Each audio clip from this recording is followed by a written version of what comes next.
बिस्मिल्लाहिर्रहमानिर्रहीम। अस्सलामु अलैकुम दोस्तों, उम्मीद है आप सब खैर वाफियत से होंगे।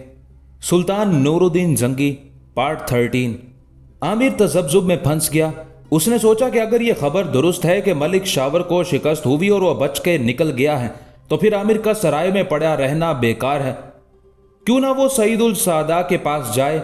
मुमकिन है कि मलिक शावर उनके पास गया हो। सईदुल सादा की हवेली पर जाने का उसे एक फ़ायदा यह भी नजर आया कि अगर मलिक शावर ने उधर का रुख नहीं किया तो वो सईदुल सादा से उस मकाम का नाम मालूम करेगा जहां उन्हें भेजा गया है, ताकि वहां पहुंचकर मलिक शावर की आमद का इंतजार करे, क्योंकि फतह और शिकस्त दोनों सूरतों में मलिक शावर अपने अहले खाना के पास जाने की कोशिश जरूर करेगा। वो रात उसने जूं तू सराय में काटी और सुबह ही सुबह सराय के मालिक के पास पहुंच गया। उसके साथ के तीनों मुसाफिर भी उसके साथ थे। पढ़े लिखे मुसाफिर ने आमिर का सराय के मालिक से इन अल्फाज में तारुफ कराया, ये हमारे दोस्त आमिर गरबी हैं, माशाल्लाह बड़े अक्लमंद और पढ़े लिखे जवान हैं।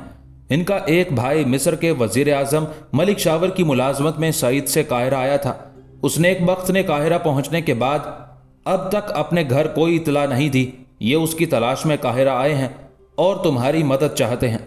सराय का मालिक जरा देर आमिर को ऊपर से नीचे तक देखता रहा, फिर बोला, ऐ जवान, मैं अपने मुसाफिरों और दोस्तों के काम करके बहुत खुश होता हूँ, क्योंकि यही अल्लाह और उसके रसूल का इरशाद है। अब तुम ये बताओ कि तुम्हारा भाई मलिक शावर की फौजी खिदमत में था या गैर फौजी खिदमत में? आमिर उसके उस सवाल से परेशान हो गया। उसने सोचा कि कहीं तवेले की बला बंदर के सर वाला मामला ना हो जाए। आखिर उसने सोच के जवाब दिया, मेरे बड़े भाई पढ़े लिखे ना थे। मलिक शावर के यहाँ पहले बावर्ची खाने में काम करते थे, फिर अस्तबल में लगा दिए गए थे। तो फिर जवान खुश हो जाओ। सराय के मालिक ने कहा, दारुल वजारत के तमाम मुलाजमीन ने दारोगा महल्लात जरगाम की इताअत कबूल कर ली है और उनमें से किसी को कत्ल नहीं किया गया, लेकिन उसकी तस्दीक 2-4 दिन के बाद ही हो सकेगी, क्योंकि दारुल वजारत लाशों से भरा पड़ा है। जब सफाई होगी तब पता चलेगा। दूसरे दिन सराय के मालिक ने एक और खौफनाक खबर सुनाई। उसने बताया, दारुल वजारत पर दारोगा महल्लात जरगाम का कब्जा हो गया है।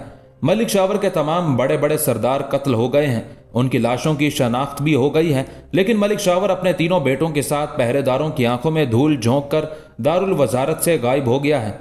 एक शख्स ने सिकंदरिया से इतला भेजी है कि मलिक शावर सिकंदरिया में अपने बेटों के साथ मौजूद है और काहिरा की वापसी के लिए फौजें इकट्ठी कर रहा है। सराय के मालिक की बयान की हुई खबरों में तजाद पाया जाता था। मलिक शावर के तमाम बड़े सरदारों का कत्ल होना तो मुमकिन था, इसलिए कि वो सब मलिक शावर के साथ दारुल वजारत में होंगे, और जब जरगाम के नकाब पोशों ने दारुल वजारत पर यलगार करके कब्जा किया होगा तो वो सब मारे गए होंगे। लेकिन मलिक शावर का अपने बेटों के साथ दारुल वजारत से निकलकर भागना मशकूक था। आमिर गरबी ने मलिक शावर के बड़े बेटे की लाश खुद अपनी आंखों से देखी थी।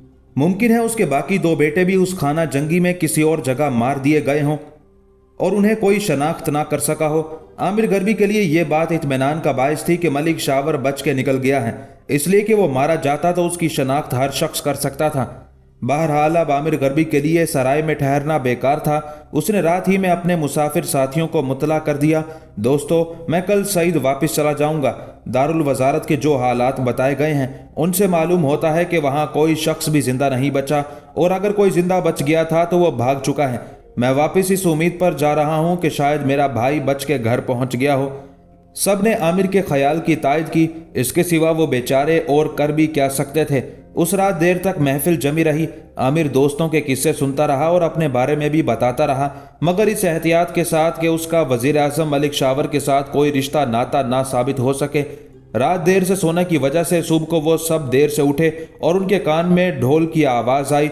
ढोल पर ऐलान किया जा रहा था, जिसके अल्फाज कुछ इस तरह थे, मुल्क खुदा का, हुकूमत बादशाह की, हुक्म वजारत माब जरगाम का। गद्दार साबिक वजीर शावर और उसके तीनों बेटे काहिरा से निकल भागे हैं। हर खास आम को मुतला किया जाता है कि कोई शख्स शहर से बाहर जाने की कोशिश ना करे। जो जहां मौजूद है वहीं ताहुक्म सानी कयाम करे। शहर के रास्ते और मुल्क की सरहदें बंद कर दी गई हैं। अगर कोई शख्स शावर या उसकी औलाद को जिंदा या मुर्दा हालत में दारुल वजारत पहुंचाएगा या उसके बारे में ऐसी खबर देगा जिससे उसकी गिरफ्तारी में मदद मिले तो उसे माकूल इनाम दिया जाएगा और सरकार में आला ओहदा पाएगा। शाही एलान सुनकर आमिर को बुखार सा चढ़ आया। उसके मुसाफिर दोस्त ने उससे अफसोस का इजहार किया। आमिर, अब तो तुम कहीं ना जा सकोगे। हाँ दोस्त, आमिर ने दिलगीर आवाज में कहा। कहते हैं जबरदस्त का जूता सर पर, हुकूमत का हुक्म कैसा ही क्यों ना हो मानना पड़ता है। मेरा ख्याल है कि मलिक शावर और उसके बेटों को तलाश किया जा रहा है। मुसाफिर दोस्त ने ख्याल जाहिर किया। ख्याल नहीं बल्कि ये यकीनी बात है दोस्त, आमिर ने तायद की।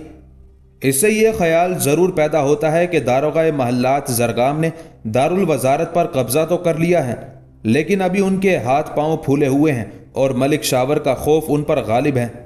बिल्कुल यही बात है जनाब। फिर उसने इधर उधर देखा और आवाज़ दबा के कहा, बाज लोग ये भी कह रहे हैं कि मलिक शावर अपने बेटों को लेकर सुल्तान दमिश्क के पास पहुंच गया है।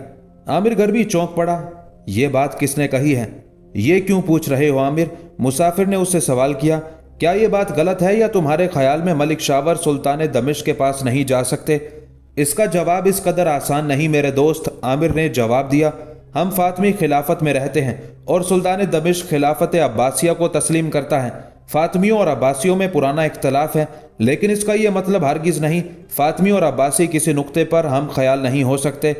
यूं भी सियासत में हर चीज़ जायज़ है, लेकिन मलिक शावर का दमिश्क जाना मुश्किल नज़र आता है, क्योंकि मिस्र की हुकूमत यरूशलेम के ईसाई बादशाह को खिराज देती है और यरूशलेम का बादशाह ये कभी गवारा ना करेगा कि मिस्र के मामलात में सुल्तान दमिश्क दखल दे।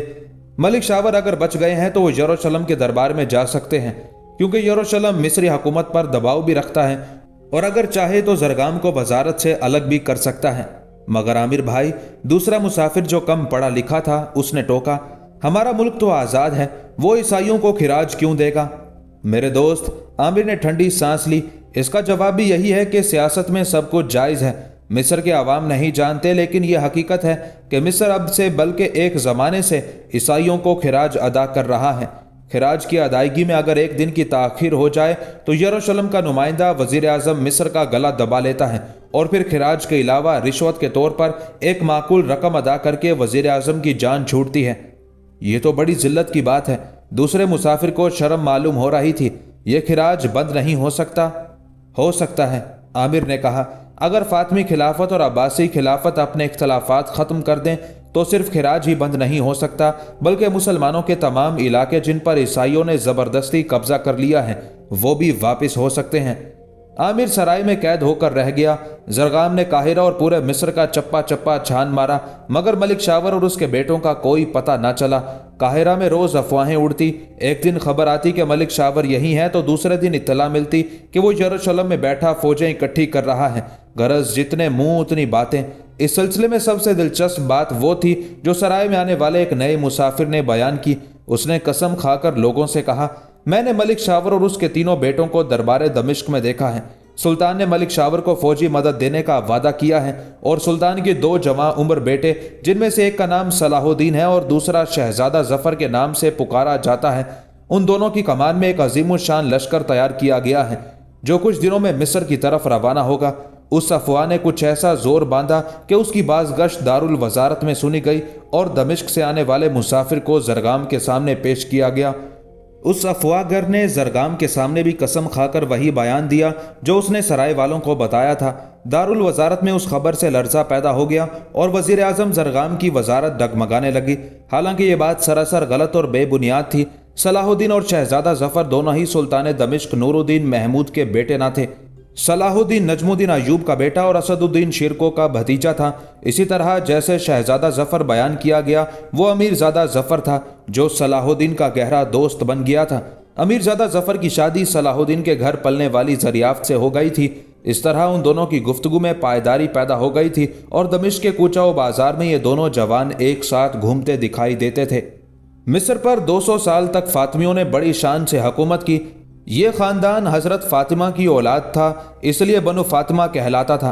बनु फ़ातिमा की बरी और बहरी ताकत का यह आलम था कि स्पेन के मुसलमान बादशाह भी उनसे कतराते थे। बनु फ़ातिमा शिया अकीदा रखते थे, बरखिलाफ उसके बगदाद के अब्बासी खलीफा सुन्नी अकीदा के हामिल थे, लेकिन उनमें भी इतनी ताकत ना थी कि वो बनु फ़ातिमा को दबा सकें। मिस्र में पहले ही से शाफी फ़िरके का जोर था, इसलिए मिस्र में शिया फ़िरके का जोर था। बस मिस्र में शिया हुकूमत कायम होते ही आवाम भी शिया अकीदा मानने लगे और अकीदे की बुनियाद पर वहाँ कोई झगड़ा ना हुआ। मिस्र की बहरी ताकत इस कदर बढ़ गई थी कि उनके जहाज बहरे रोम अबूर करके जिब्राल्टर होते हुए अफ्रीका के पूरे मगरबी साहिल तक सामान तिजारत ले जाते थे।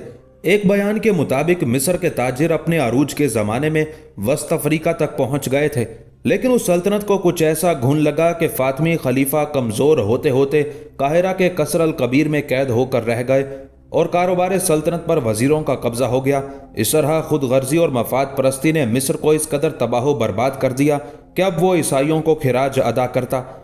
और फिर वो वक्त आया कि मिस्री वजीर आज़म मलिक शावर दरबार दमिश्क में जबहा साई के लिए हाजिर हुआ। यह भी एक इत्तेफाक था कि दमिश्क के किले में दाखिल होते ही मलिक शावर का सामना सलाहुद्दीन से हुआ। मलिक शावर ने देखा कि दो खूबसूरत जवान घोड़े से घोड़ा मिलाए चले आ रहे हैं। उन्हें देखते ही शावर के दिल से आवाज़ आई, शावर तेरा आना मुबारक के दमिश्क के किले में तेरा सामना सबसे पहले सुल्तान दमिश्क के दोनों शहजादों से हुआ। बढ़कर इनसे साहब सलामत कर ताकि दरबार में दोनों तेरी सिफारिश करें। मलिक शावर जिन्हें सुल्तान दमिश्क नूरुद्दीन के शहजादे समझ रहा था, वो सलाहुद्दीन और उसका दोस्त अमीरजादा जफर थे। उन दोनों की दोस्ती कुछ ऐसी मशहूर हुई थी कि दमिश्क से काहिरा पहुंची हुई थी। इसी वजह से काहिरा में अफवाह उड़ी थी कि सुल्तान दमिश्क अपने दो नौजवान बेटों के साथ काहिरा की तरफ बढ़ रहा है, हालांकि उसमें हकीकत को जरा भी दखल ना था। हो सकता है कि दमिश्क से गुजरने वाले किसी सौदागर ने सलाहुद्दीन और अमीरजादा जफर को एक साथ देखा हो और उन्हें शहजादे समझ बैठा हो। इस तरह यह अफवाह दूरों नज़दीक फैल गई हो। मलिक शावर अपना घोड़ा बढ़ाकर बिल्कुल उनके पीछे पहुंच गया। सलाहुद्दीन ने घोड़े की टापों की आवाज़ सुनकर तेजी से अपना घोड़ा घुमाया। मलिक शावर ने उसे पलटते देखा तो फौरन घोड़े से उतर पड़ा। सलाहुद्दीन उसे तेज नज़रों से देख रहा था, शायद पहचानने की कोशिश कर रहा हो। अमीरजादा जफर भी अपना घोड़ा घुमाकर उसके पास आ गया था। अस्सलामु अलैकुम, मलिक शावर ने बड़े अदब से दोनों सवारों को सलाम किया। वालेकुम अस्सलाम, सलाहुद्दीन ने उसी जोश से जवाब दिया और जहन पर जोर देने लगा। अमीरजादा जफर हैरत के आलम में कभी सलाहुद्दीन का मुंह देखता तो कभी अजनबी का जो फिदवी सूरत बनाकर उसके सामने खड़ा था। ऐ अजनबी मोहतरम, मुझे याद नहीं पड़ता कि आपसे कहाँ मुलाकात हुई थी। सलाहुद्दीन ने उसे मोहतरम कहकर इसलिए मुखातिब किया कि अजनबी की उम्र उसे 40 साल से ज्यादा मालूम हुई। मोहतरम शहजादगान, मेरे लिए फिक्रमंद ना हो कि मैं वाकई अजनबी हूँ और दमिश्क की मुबारक सरजमीन पर मैंने जिंदगी में पहली बार कदम रखा है। मलिक शावर ने बड़े सलीके से मोहतरम का कर्ज उतार दिया। अजनबी को पैदल देखकर सलाहुद्दीन और अमीरजादा जफर भी प्यादा हो गए। सलाहुद्दीन ने अजनबी का एहतराम बरकरार रखते हुए कहा, हम आपको दमिश्क में खुश आमदीद कहते हैं। इसके साथ ही हम आपको मुत्तला करते हैं कि ना हम शहजादे हैं और ना हमारा ताल्लुक सुल्तान आली मकाम के खानदान से है। मैं इस खुशगवार गलत फहमी की माफ़ी नहीं मांगूंगा। मलिक शावर तवील सफ़र की थकान के बावजूद मुस्कुराया। आप दोनों शहजादे ना सही, लेकिन ये चमकती हुई पेशानियां इस बात की गम्माजी कर रही हैं कि आप यकीनन किसी आला घराने के चश्मो चराग हैं। मलिक शावर बड़ा लस्सान और साहिब ज़बान था। उसकी फसाहत और बलागत पूरे मिस्र में मशहूर थी। शावर पहले मिस्री वजीर मलिक अल सालेह के खिदमतगारों में शामिल था। मौजूदा खलीफा अल आजिद के वालिद खलीफा अल फाइज ने अहले अदब की एक मजलिस कायम की थी जिसका काम महज दास्तान गोई था। अल फाइज कभी कभी कुछ नज़म भी कर लिया करता था। उस वक्त मलिक अल सालेह ने मलिक शावर, जो अच्छी खासी शायरी करता था और सादी का तखल्लुस इख्तियार किया था, को अल फाइज की शायरी का उस्ताद मुकर्रर करा दिया था। फिर मलिक शावर अपनी काबिलियत से बढ़ते बढ़ते सईद का गवर्नर हो गया था। इसी वजह से उसकी गुफ्तगू में शीरीनी और शगुफ्तगी थी। मोहतरम, आपकी गुफ्तगू से फूल झड़ते हैं, जुबान से अल्फाज यूं अदा होते हैं जैसे शेर कह रहे हों। सलाहुद्दीन उसकी शीरी बयानी से बहुत मुतासिर हुआ। बगैर ये दरियाफ्त किए कि आप कौन हैं और कहाँ से तशरीफ़ लाए हैं, मेरे लिए बायस इफ्तिखार होगा कि आप मुझे अपनी मेहमान नवाजी का मौका अता फरमाएं। मैं इस खुलूस का शुक्रिया अदा करता हूँ, मलिक शावर ने जवाब दिया। फिर नरम लहजे में दरख्वास्त की कि आप दोनों अपने तारुफ से इस परदेसी को शादकाम नहीं फरमाएंगे। क्यों नहीं, ज़रूर ज़रूर, सलाहुद्दीन ने अपने दोस्त की तरफ इशारा करते हुए कहा। इनसे मिलिए, ये हैं दरबार नूरिया के एक मुअज़्ज़ज़ अमीर के साहबजादे अमीरजादा जफ़र, मेरे बहुत अजीज़ दोस्त हैं और मैं यानी खाकसार को सलाहुद्दीन कहते हैं। मेरे वालिद का ताल्लुक भी उमराए नूरिया से है। दरबार नूरिया से आपकी मुराद? मलिक शावर ने रुक कर सलाहुद्दीन की तरफ देखा। दरबार नूरिया से मतलब आला हजरत सुल्तान नूरुद्दीन महमूद जंगी हैं। सलाहुद्दीन ने सुल्तान का नाम बड़ी इज्जत से लिया। सुल्तान मुअज़्ज़म के वो तमाम उमरा जिन पर सुल्तान की खास नज़र रहती है और जो सुल्तानी मशवरे में शरीक रहते हैं, उमराए नूरिया कहलाते हैं।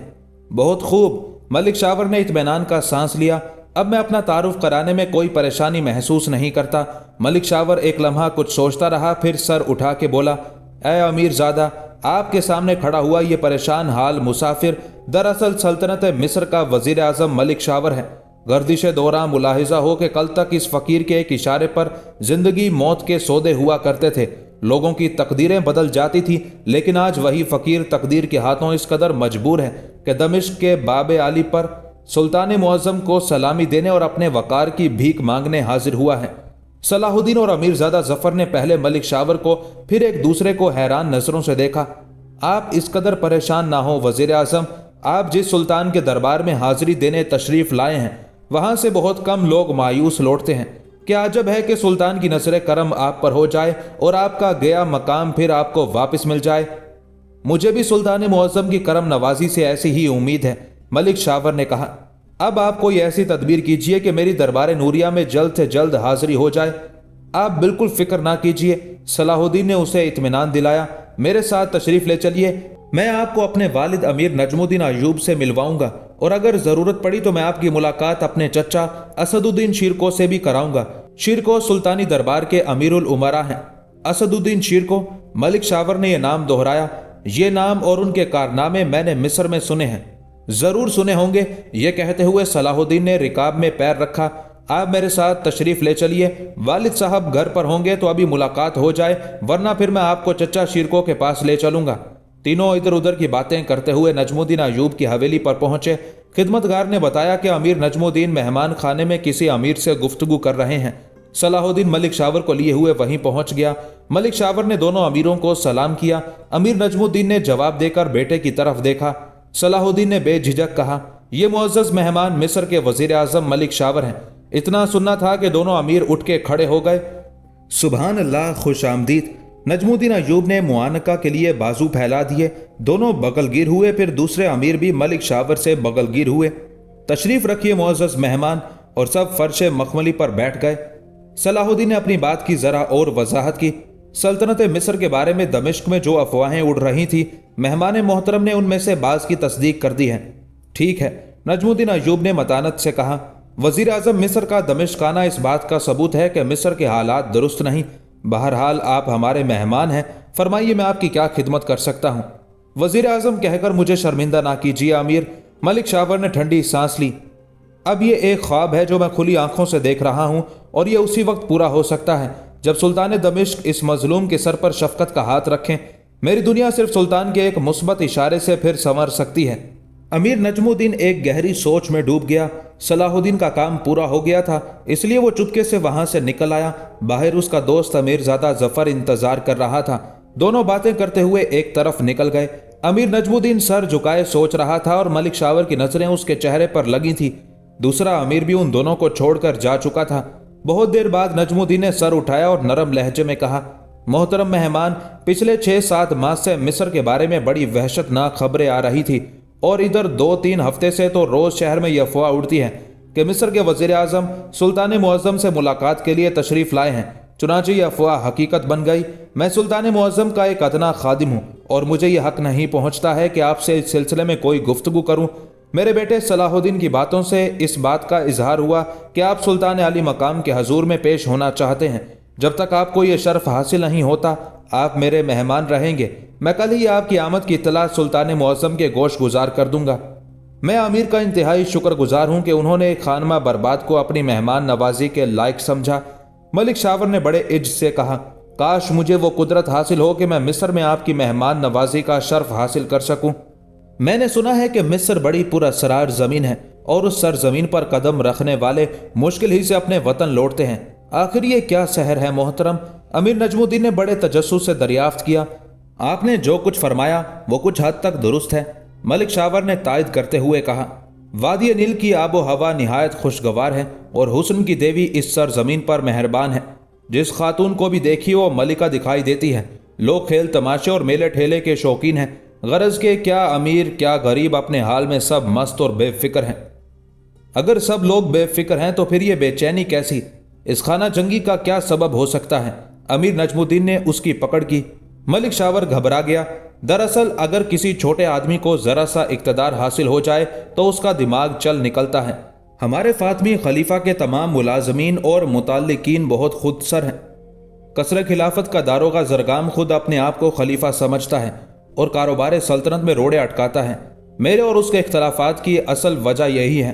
उसने मेरे खिलाफ बगावत कर दी और उमारा के एक गिरोह जिसका नाम उमाराए बरकिया है, उनकी मदद से वजारत की मसनद पर काबिज हो गया है। अमीर नजमुद्दीन ने मुस्कुरा के जवाब दिया, मिस्र के हालात खतरनाक होने के साथ साथ दिलचस्प हैं। आप सुल्तान आली की मुलाकात में इन हालात का जिक्र ज़रूर कीजिएगा।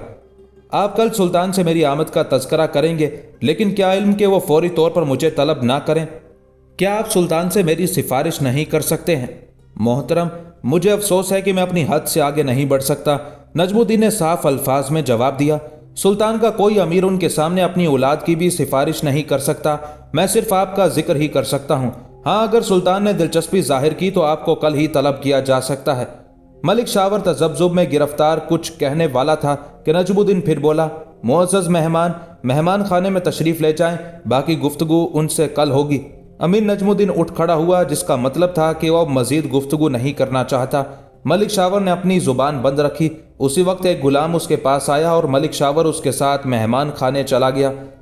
अमीर नजमुद्दीन अयूब के दिल में खलबली मच गई थी। सुल्तान नूरुद्दीन महमूद जंगी के दरबार में किसी न किसी रुख से फातमी खलीफा, मिस्र और वजारत मिस्र का जिक्र रोज ही हुआ करता था। नजमुद्दीन अयूब को दरबार ही से मालूम हुआ कि मिस्र के मौजूदा वजारती झगड़े से पहले भी मिस्र के बाज मुक्तदिर लोगों ने सुल्तान को मिस्र पर हमला और कब्जे की दावत दी थी, लेकिन सुल्तान ने बाज मजबूरियों और मसलहतों की वजह से उस पर तवज्जो ना दी थी। लेकिन इस दफा मिस्री मामलात में सुल्तान कुछ दिलचस्पी जाहिर कर रहे थे।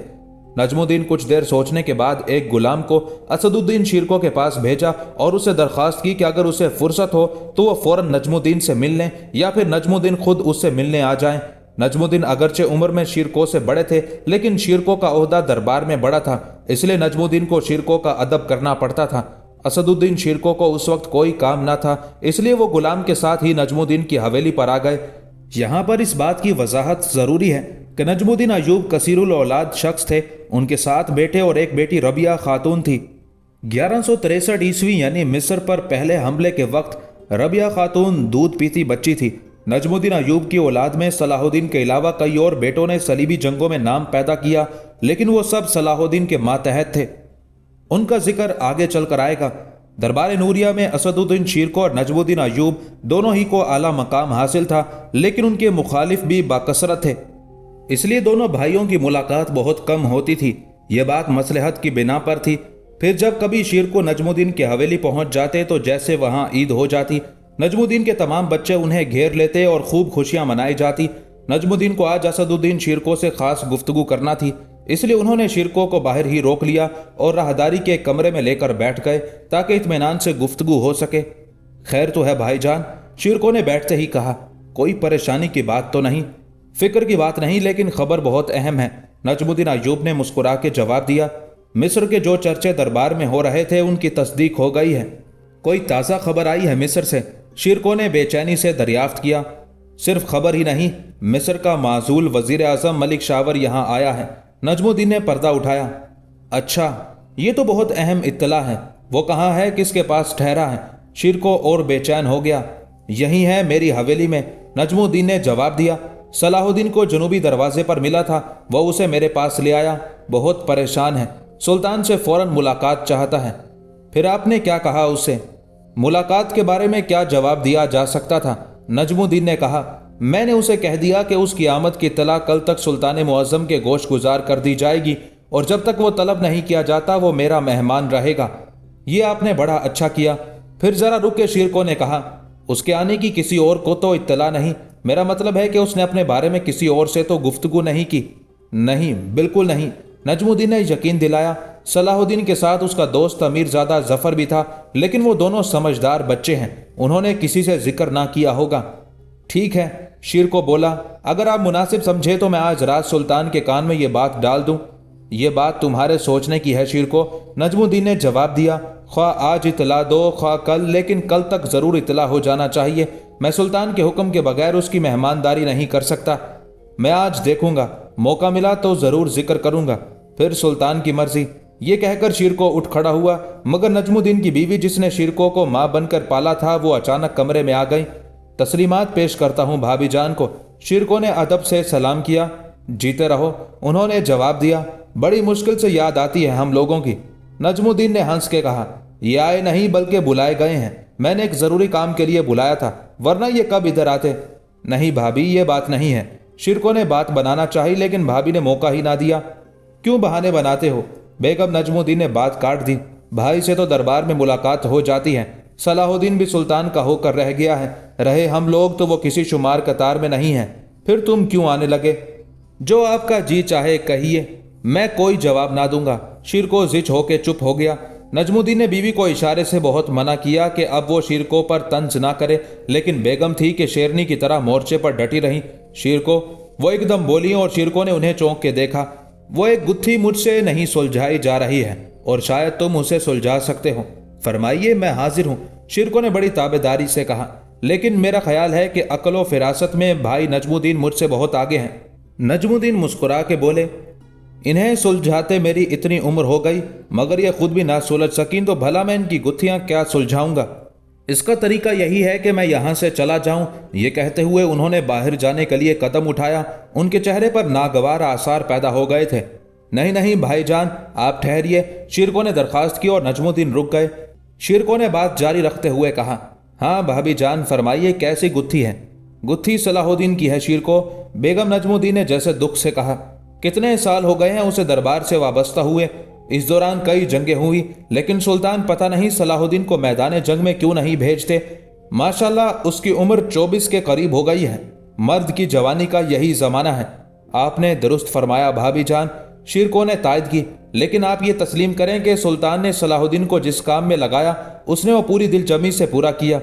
काम पर क्या खाक लगाया है? बेगम चिढ़ गई। सुल्तान ने तो उसे अपनी नकाली पर लगाया है।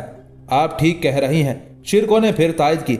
आप जानती हैं हमारे सुल्तान में नेक मिजाजी, अदलो इंसाफ और जोश जिहाद कूट कूट के भरा है, और ये सिफात सलाहुद्दीन में भी पैदा हो गई हैं। शिरको, बेगम ने समझाने के अंदाज में कहा, जो सिफात तुमने बयान की हैं ये एक सुल्तान को जेब देती हैं। जोश जिहाद तो ठीक है, लेकिन जब उसे जिहाद पर भेजा ही नहीं जाएगा उसमें जोश कैसे पैदा होगा? भावच की उस दलील से शिरको भी कायल हो गया। उस सिलसिले में वो खुद भी अक्सर परेशान रहता था। सुल्तान ने सलाहुद्दीन को तमाम आसानियां दे रखी थी, लेकिन जब जंग का मौका आता तो वो सलाहुद्दीन को इस तरह नजरअंदाज कर देता जैसे वो सुल्तानी लश्कर में शामिल ही नहीं। आखिर शिरको ने धीमी आवाज में कहा, भाभी जान इत्मीनान रखिए, अब के कोई मौका निकला तो मैं सलाहुद्दीन को जरूर साथ ले जाऊंगा। शिरको के दिल में भावच की बात चुभ के रह गई थी। उसने सोच लिया था कि इस दफा वो सलाहुद्दीन के लिए मुंह फाड़ के सिफारिश करेगा।